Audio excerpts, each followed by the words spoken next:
Welcome to महास्पर्धा.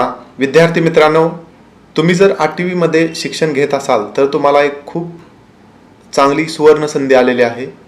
कारण शासनामार्फत जे विद्यार्थी 8वी मध्ये शिक्षण घेतात आणि त्यांना 8वी नंतरचं शिक्षण पूर्ण करण्यासाठी शिष्यवृत्ती दिली जाते आणि तीही प्रत्येक वर्षाला 12,000 रुपये.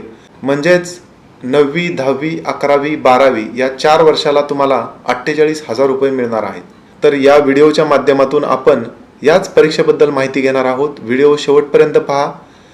हा व्हिडिओ जर तुम्ही विद्यार्थी पाहत असाल तर आपल्या पालकांना शिक्षकांना कल्पना द्या. जर हा व्हिडिओ पालक पाहत असतील तर नक्कीच आपल्या मुलांचा पाल्यांचा विचार करा आणि त्यांना ही परीक्षा देण्यासाठी प्रोत्साहन द्या. तर ही परीक्षा आहे NMMS 2024 करता ही परीक्षा 22 डिसेंबर 2024 रोजी होणार आहे आणि या परीक्षेलाच national means cum merit scholarship scheme exam असं म्हटलं जातं आणि त्याला मराठीत नाव आहे राष्ट्रीय आर्थिक दुर्बल घटक विद्यार्थ्यांसाठी शिष्यवृत्ती योजना परीक्षा. ही परीक्षा 22 डिसेंबर 2024 रोजी होणार आहे आणि या परीक्षेसाठी ऑनलाईन अर्ज सादर करण्याची शेवटची दिनांक ही 15 नोव्हेंबर 2024 आहे.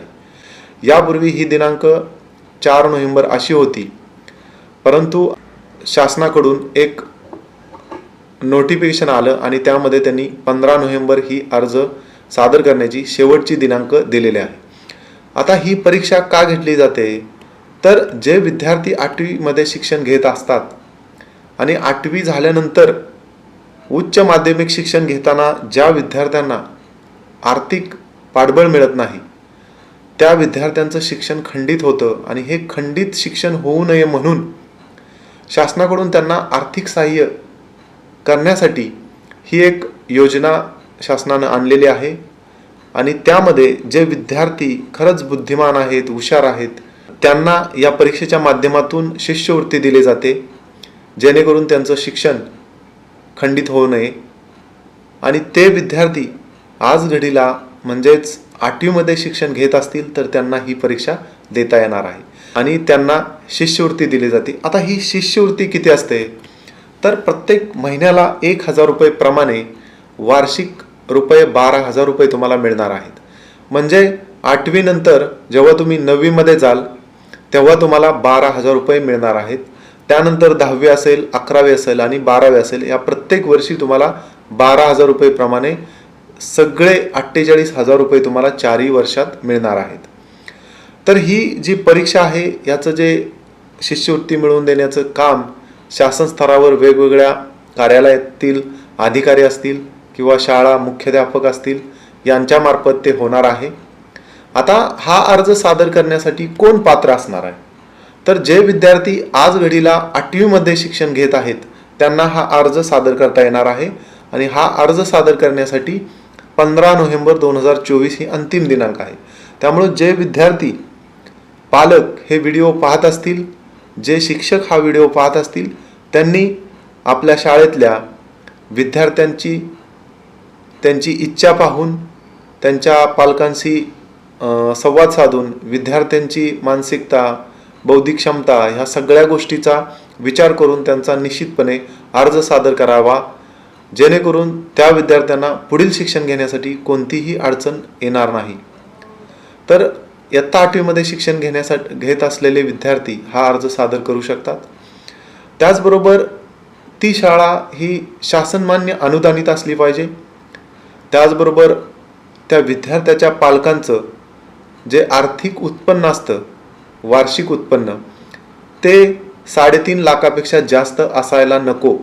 म्हणजे ते 3.5 लाखापेक्षा कमी असेल तरच तुम्हाला हा अर्ज सादर करता येणार आहे आणि त्यासाठी उत्पन्नाच्या दाखल्याची अट देण्यात आलेली आहे. त्याचबरोबर तुम्ही इयत्ता 7वी मध्ये तुम्हाला 55% गुण प्राप्त असले पाहिजेत. तर ही अट शक्यतो सगळे विद्यार्थी पूर्ण करत असतीलच, त्यात काही शंका नाही.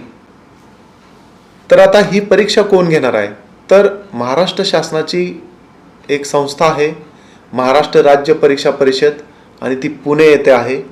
ती परीक्षा म्हणजे फॉर्म भरणे असेल, प्रश्नपत्रिका तयार करणं, परीक्षा घेणं, निकाल लावणं आणि जे शिष्यवृत्ती धारक आहेत त्यांची नावं डिक्लेअर करणं, ह्या सगळ्या गोष्टी ह्या महाराष्ट्र राज्य परीक्षा परिषदेकडून करण्यात येणार आहेत. तर आता हा अर्ज सादर करण्यासाठी जी 15 नोव्हेंबर अंतिम दिनांक आहे, त्यासाठी तुम्हाला अर्ज सादर करण्यासाठी ह्या महाराष्ट्र राज्य परीक्षा परिषदेच्या वेबसाईटवर जायचं आहे. त्यासाठी ह्या 2 वेबसाईट दिलेल्या आहेत. त्या वेबसाईटवर गेल्यानंतर तुम्हाला हा वेबसाईटचा मेन होम पेज दिसेल. त्यामध्ये शाळा लॉग इन म्हणून एक ऑप्शन आहे. तिथं शाळेचं लॉग इन ID आणि पासवर्ड टाकल्यानंतर तुम्हाला तो अर्ज सादर करता येणार आहे. त्यासाठी तुमची शाळा, तुमचे शिक्षक, मुख्याध्यापक हे तुम्हाला निश्चितपणे मदत करतील. तर हा अर्ज सादर करत असताना तुम्हाला 15 नोव्हेंबर ही अंतिम दिनांक आहे हे लक्षात घ्यायचं आहे. त्यानंतर तुम्हाला कोणत्याही प्रकारे अर्ज सादर करता येणार नाही. त्यानंतर विलंब शुल्कासह देखील अर्ज सादर करता येणार नाही. त्यामुळं 15 नोव्हेंबर ही अंतिम दिनांक आहे आणि या दिनांकापूर्वीच तुम्ही अर्ज सादर करायचा आहे. आता हा अर्ज सादर करण्यासाठी तुमच्याकडून किती फी आकारली जाणार आहे, तर केवळ 120 रुपये एवढीच फी प्रत्येक विद्यार्थ्याकडून आकारली जाणार आहे ज्यांना हा अर्ज सादर करायचा आहे त्यांच्याकडून. आता जे अर्ज सादर करणार आहेत मुलं, तर संपूर्ण भारतामधून प्रत्येक राज्यात ही परीक्षा घेतली जाते. तर संपूर्ण भारतामध्ये 1,00,000 विद्यार्थ्यांना ही शिष्यवृत्ती दिली जाते. तर महाराष्ट्रामध्ये 11,682 विद्यार्थ्यांना ही शिष्यवृत्ती दिली जाते. त्यामध्ये प्रत्येक जिल्ह्यामध्ये शिष्यवृत्ती देण्याचं वेगवेगळं प्रमाण आहे. म्हणजे तुम्ही जर कोल्हापूरचे असाल तर समजा 400 विद्यार्थ्यांना ती शिष्यवृत्ती देणार असतील. सांगलीचे असाल तर 320 विद्यार्थ्यांना, जर साताऱ्याचे असतील तर साधारण 360 विद्यार्थ्यांना, असे वेगवेगळे आकडे कोटा ठरलेला आहे त्यांचा. त्यामध्ये जातनिहाय, कॅटेगरी निहाय ही तुम्हाला शिष्यवृत्ती दिली जाणार आहे. त्यामुळे तुम्हाला सगळ्यात महत्त्वाचं टार्गेट आहे की संपूर्ण महाराष्ट्रामध्ये जेवढे पण 2,00,000 विद्यार्थी परीक्षेला बसत असतील त्यामधून तुम्हाला 11,682 विद्यार्थ्यांच्या आतमध्ये यायचं आहे. तर तुम्हाला निश्चितपणे वर्षाला 12,000 रुपये शिष्यवृत्ती मिळणार आहे. आता हा परीक्षेचा अर्ज तुम्ही भरला तर तुम्हाला एक परीक्षा द्यावी लागणार आहे आणि ती परीक्षा आहे 22 डिसेंबर 2024 रोजी. यामध्ये 2 पेपर असणार आहेत. त्यामध्ये एक पेपर आहे तो मॅट म्हणतो आपण त्याला, आणि दुसरा पेपर आहे तो सॅट पेपर आहे. प्रत्येक पेपरमध्ये 90 प्रश्न असणार आहेत आणि ते प्रश्न असणार आहेत ते ऑब्जेक्टिव्ह टाईप असणार आहेत. म्हणजे एका प्रश्नाला 4 पर्याय आहेत आणि त्या 4 पर्यायापैकी जे अचूक उत्तर असेल त्या अचूक उत्तराचा गोल हा स्वतंत्ररित्या तुम्हाला दिलेल्या उत्तरपत्रिकेमध्ये करायचा आहे. तर अशा पद्धतीने ह्या दोन्ही पेपरची मिळून 180 गुणांची ही परीक्षा होईल आणि त्यासाठी प्रत्येक पेपरला तुम्हाला 90 प्रश्नाला 90 मिनिटांचा वेळ दिला जाईल. दुसऱ्या पेपरलाही 90 प्रश्नांसाठी 90 मिनिटांचा वेळ दिला जाईल आणि जर विद्यार्थी जर दिव्यांग असतील तर त्या प्रत्येक पेपरला त्या दिव्यांग विद्यार्थ्याला 30 मिनिटांचा अधिकचा वेळ दिला जाईल. अशा प्रकारे तुम्हाला साधारणपणे 90 मिनिटांचे एक पेपर, असे 2 पेपर 90 मिनिटाचे तुम्हाला द्यायचे आहेत. आता हे दोन्ही पेपर मिळून 180 मार्काची परीक्षा होणार आहे. त्यामध्ये तुम्हाला ही परीक्षा पात्र करायची असेल तर तुम्हाला किमान 40% गुण मिळाले पाहिजेत. म्हणजे 180चे 40% जर तुम्ही काढले तर ते 72 होतात आणि जर 180चे 32% गुण काढले तर ते 58 होतात. आता हे 72 आणि 58 काय, तर जे विद्यार्थी अनुसूचित जाती, अनुसूचित जमाती व दिव्यांग या प्रवर्गातील असतील त्यांना 32%च गुण प्राप्त करायचे आहेत. म्हणजे दोन्ही पेपरचे मिळून एकत्रितरित्या तुम्हाला 58 गुण जरी मिळाले तरी तुम्ही ती परीक्षा पात्र होता. आणि 180 पैकी 40% गुण इतर उमेदवारांसाठी म्हणजेच 72 गुण मिळाले तर तुम्ही ती परीक्षा पात्र होता. आता काही उमेदवारांना पहिल्या पेपरमध्ये 50 गुण मिळाले आणि दुसऱ्यामध्ये जर 22 गुण मिळाले तर दोन्ही मिळून तुमचे एकत्रितरित्या 72 गुण होतात. म्हणजे तुम्ही ती परीक्षा पात्र ठरता. जर एखाद्या उमेदवाराला पहिल्या पेपरमध्ये 32 गुण मिळाले आणि दुसऱ्या पेपरमध्ये त्याला 40 गुण मिळाले तरी देखील त्याची एकत्रित दोन्ही पेपरची गुणांची बेरीज ही 72 होते, तरी देखील तो विद्यार्थी पात्र ठरणार आहे. आता ही पात्रता गुणाचे निकष तुम्हाला सांगितले. जर तुम्हाला शिष्यवृत्ती प्राप्त करायची असेल, मिळवायची असेल, तर तुम्हाला 72 आणि 58 अशी मार्क्स पाडून चालणार नाही. तुम्हाला 72 गुण आणि 58 गुण मिळाले म्हणजे तुम्ही शिष्यवृत्ती धारक होत नाहीत. म्हणजे तुम्हाला जर शिष्यवृत्ती प्राप्त करून घ्यायची असेल वर्षाला 12,000 रुपये, तर तुम्हाला चांगले गुण प्राप्त करावे लागणार आहेत आणि त्यासाठी तुम्हाला चांगल्या प्रकारे ह्या 2 पेपरचा अभ्यास करावा लागणार आहे. आता तुम्ही जर सातारा जिल्ह्यातले असाल आणि सातारा जिल्ह्यात समजा 360 विद्यार्थ्यांना शिष्यवृत्ती द्यायची आहे, तर जेवढे विद्यार्थी परीक्षेला बसले होते आणि ज्या विद्यार्थ्यांना 72 पेक्षा जास्त गुण आहेत त्या सगळ्यांनाच सातारा जिल्ह्यात शिष्यवृत्ती मिळेल असं नाही. तर ज्यांना चांगले मार्क्स आहेत ते विद्यार्थी, त्यांची संख्या ही 360 असणार आहे आणि 360च विद्यार्थ्यांना फक्त शिष्यवृत्ती सातारा जिल्ह्यामधून मिळणार आहे. जर तो जिल्हा कोल्हापूर असेल, समजा तिकडे त्या जिल्ह्यामध्ये 400 विद्यार्थ्यांना शिष्यवृत्ती देण्याचं निश्चित केलं असेल शासनानं, तर 400 विद्यार्थ्यांना जेवढी चांगली मार्क्स असतील तेवढेच विद्यार्थी हे शिष्यवृत्ती धारक होणार आहेत. मग त्यासाठी प्रत्येक कॅटेगरीला वेगवेगळे गुण असणार आहेत. काही जे सर्वसाधारण प्रवर्गातून अर्ज करणार असतील, काही SC-BCतून करणार असतील, EWS असेल, OBC असेल, SC ST असेल, त्यांना वेगवेगळे मेरिट लागणार आहे. काही विद्यार्थ्यांना 120 मार्काला शिष्यवृत्ती मिळेल, तर काही प्रवर्गाच्या विद्यार्थ्यांना म्हणजे त्यांना 100 गुण असतील तरी देखील शिष्यवृत्ती मिळू शकते. असं तुम्हाला त्या पद्धतीनं शिष्यवृत्ती मिळण्याच्या हिशोबानं तुम्हाला अभ्यास करावा लागणार आहे. तर ही परीक्षा जी आहे त्यामध्ये 180 गुणांची आहे परीक्षा. त्यामध्ये किमान 40% गुण प्राप्त केले तर तुम्ही पात्र होता, म्हणजे पास होता. पण तुम्हाला शिष्यवृत्ती प्राप्त करायची असेल तर निश्चितपणे चांगला अभ्यास करावा लागेल. आता यामध्ये अभ्यासक्रम काय दिलेला आहे, तर या परीक्षेसाठी 2 पेपर घेणार आहेत. त्यामध्ये पहिला पेपर आहे मॅट आणि दुसरा पेपर आहे सॅट. आता पहिल्या पेपरमध्ये ऑब्जेक्टिव्ह सगळे प्रश्न असणार आहेत. म्हणजे प्रत्येक पेपरला जे 90 प्रश्न असणार आहेत त्या प्रत्येक प्रश्नाला 4 ऑप्शन असणार आहेत.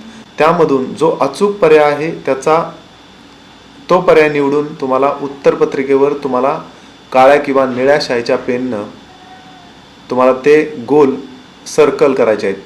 तर ह्या मॅट पेपरमध्ये 90 प्रश्न असणार आहेत आणि त्यामध्ये तुम्हाला काही ABCD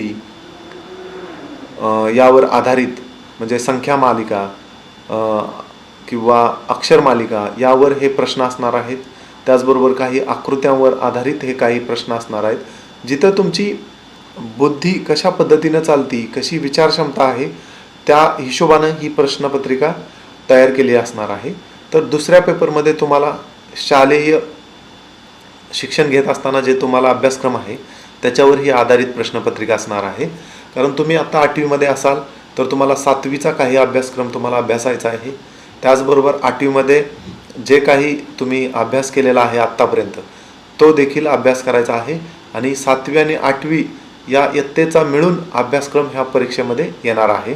तर त्यामध्ये कोणते 3 विषय आहेत, तर सामान्य विज्ञान 35 गुणांना आहे, समाजशास्त्र 35 गुणांना आहे आणि गणित 20 गुणांना आहे.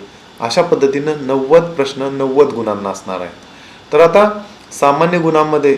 सामान्य विज्ञानामध्ये भौतिकशास्त्र 11 गुणांना आहे, रसायनशास्त्र 11 गुणांना आहे आणि जीवशास्त्र 13 गुणांना आहे.